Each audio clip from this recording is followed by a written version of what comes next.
हम अपनी यूथ की फ्यूचर को नहीं बना सकते, लेकिन हम अपनी यूथ को बना सकते हैं एक बेटर फ्यूचर के लिए। तो इसी के बारे में हम डिस्कस कर रहे हैं प्रिंसिपल 7 में, youth are the future, guide them, don't break them. We are discussing from the awesome book the wisdom bridge, and यहाँ पर हम लोग डिस्कस कर रहे हैं पेरेंटिंग के 9 प्रिंसिपल, जो कि लिखा गया है हमारे दाजी डॉक्टर कमलेश डी पटेल जी के द्वारा। तो दोस्तों, जैसे कि हमने पिछले एपिसोड में पार्ट 1 में यूथ के बारे में बहुत सी चीज़ें डिस्कस किए हुए थे, और थोड़ा सा डीपली आज हम डिस्कस करेंगे। देखिए, जो यूथ कम्युनिटी होता है, ये जो टीन एज होता है, ये एज ग्रुप में सबसे ज़्यादा जो प्रभाव उनके ऊपर पड़ता है वो होता है एक हार्मोनल प्रभाव जो कि उनके अंदर से आता है, और एक दूसरा प्रभाव जो कि एक्सटर्नल फोर्स से होता है। ठीक है, तो हार्मोनल जो होता है, जो भी इम्पैक्ट पड़ता है वो क्या होता है। देखिए, उस एज में, टीन एज में डोपामिन जो है वो ज़्यादा एक्टिव रहता है।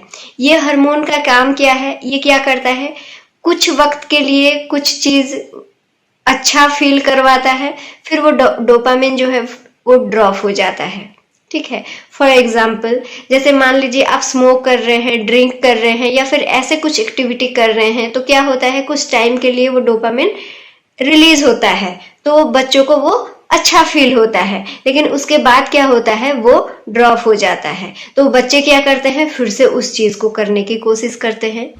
किस चीज के लिए, वो डोपामिन को फिर से फील करने के लिए, फिर से अच्छा फील करने के लिए। और जब वो बार बार ये चीजें करते हैं तो क्या होता है, उनको आदत लग जाती है। तो देखिए, एज ए पेरेंट्स हमारा काम क्या है, जैसे कि हमने बहुत बार डिस्कस किए हुए हैं, सबसे बड़ी बात हमारा ये है कि एज ए पेरेंट्स हमें उनको एजुकेट करना है, हमें उनको ये बताना है कि क्या अच्छा है, क्या बुरा है, क्या सही है, क्या गलत है, लेकिन उसको अपने डिसीजन के तौर पर नहीं, अपने सजेशन के तौर पर डिसीजन आप उनको लेने दीजिए। ठीक है, दूसरी चीज यहाँ पर क्या होता है, देखिए, पहली चीज हमने ये डिस्कस किया कि उनको उनका डिसीजन मेकिंग में उनका हेल्प कीजिए, लेकिन डिसीजन उनको ही लेने दीजिए। दूसरी चीज ये है कि बच्चों को बहुत ज्यादा कंट्रोल करने की कोशिश ना कीजिए। वो उनको पता है, सिर्फ आपका काम है उनको गाइड करना। आप एक एनर्जी हैं, वो एक एनर्जी हैं, आप एक अलग थॉट प्रोसेस में है, वो एक अलग थॉट प्रोसेस में है। आप उनको कंट्रोल नहीं कर सकते, या फिर आप अपनी थॉट प्रोसेस उनके ऊपर नहीं थोप सकते।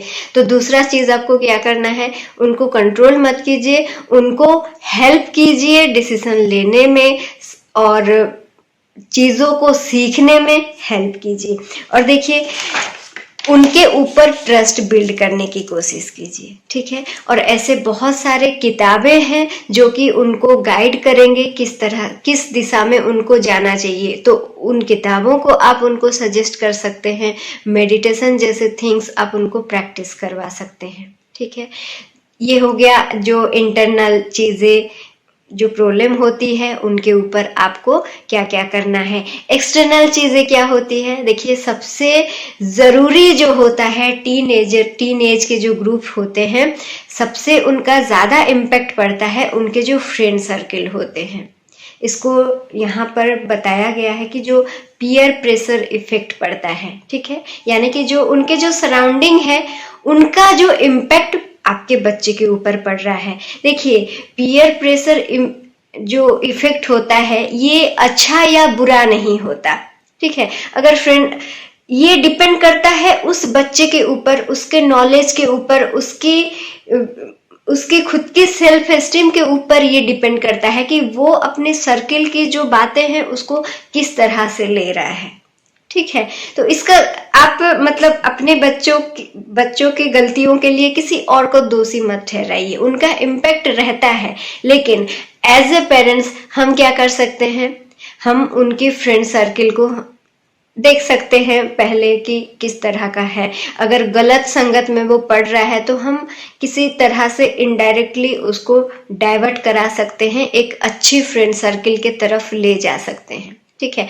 तो ये जो पीयर प्रेशर रहता है, अगर ये प्रेशर एक अच्छे सर्किल से पड़े तो बच्चा बहुत अच्छा भी बन जाता है, लेकिन बुरी संगत के ऊपर अगर पड़ता है तो फिर बच्चा गलत दिशा में भी जा सकता है। तो एज ए पेरेंट्स आपको क्या करना है, बच्चों के साथ बहुत फ्रेंडली बिहेव करना है, उनके साथ ओपन अप होना है, उनको हमेशा एक सजेशन के तौर पर चीज़ों को बतानी है, एजुकेट करना है, उनको हेल्प करना है, उनकी लाइफ को डिसिप्लिन मैनर में रखना है, और केयर और लव, ये दोनों चीजों को उनकी जिंदगी में एज ए पेरेंट्स आपको भरते जाना है।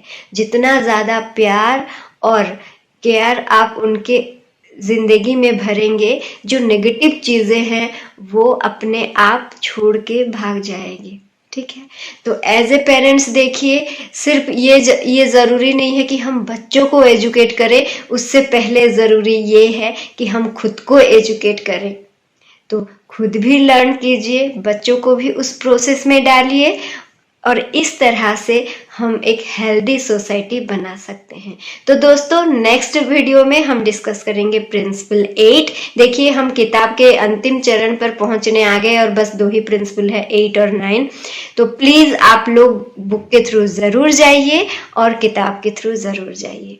और नेक्स्ट मिलते हैं। Till then bye bye and thank you so much for watching.